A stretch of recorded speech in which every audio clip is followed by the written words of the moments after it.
Hey everyone! Alright, so I'm checking in again after a little while, and I wanted to tell you today about my monster drawings. So the Monster series is a series of works that I've been working on off and on for maybe about a year now. I really love fairy tales. I think stories are extremely powerful, and the stories we hear as children, and even that we sometimes tell ourselves as adults, I think are an extremely powerful force in our lives. They help us make meaning and drive our imaginations, and I think that they're an important part of our existence. So something that really interested me about stories is the bad guy or the monster, and what that monster represents. Usually in fairy tales you have a hero who needs to go out and conquer a monster or overcome some sort of obstacle to win the princess. As an adult, while I was working on my master's degree in Spanish, I took a course on children's literature, and that was very impactful for me because there was a researcher whose work we read, Robert Sutherland, who wrote that every single story has some sort of underlying political message. So the plot or storyline is just a surface or skin for the message about some deeper thing in our society or in our life. One example that I can remember that he used, which stands out to me, is that the person who wrote The Wizard of Oz, L. Frank Baum, had in one of his books a character that acted like a warrior but was ridiculous. And Baum's goal was to mock feminists with that character.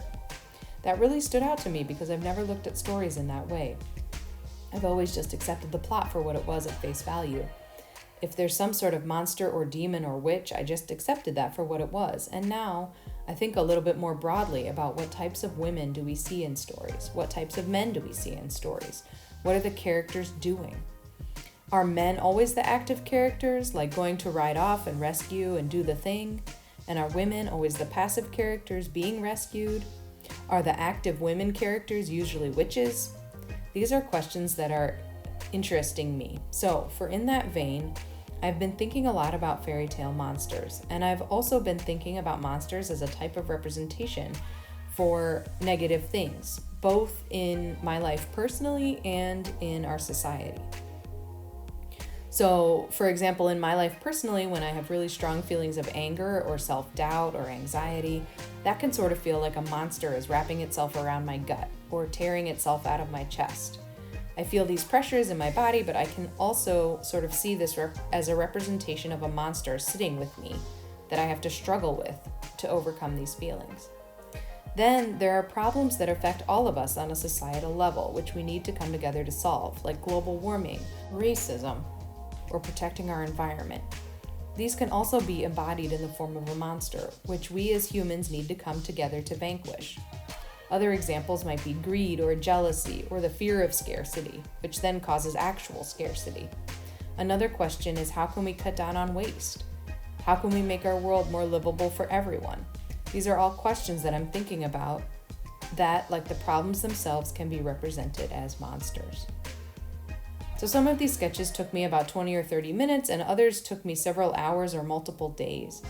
The images are made partly with a watercolor and colored pencil, and those are the ones where you can kind of see the marks that are a little rougher, and you can see the mark making within them.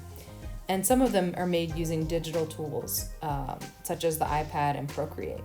So I think you'll clearly be able to see the difference between the two, but it's been really exciting to me to practice using both of these different techniques.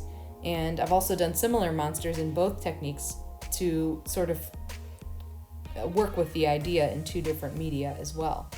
And you can see how they influence each other. So the Monster series took me through to the end of my time at the first studio space that I was working at, north of Budapest. And yesterday, I moved into a new studio called Art Quarter Budapest. This is an artist residency where I'll be spending my last month here, and so more on that later. But thank you for listening, and I hope you'll have a wonderful weekend and a wonderful day.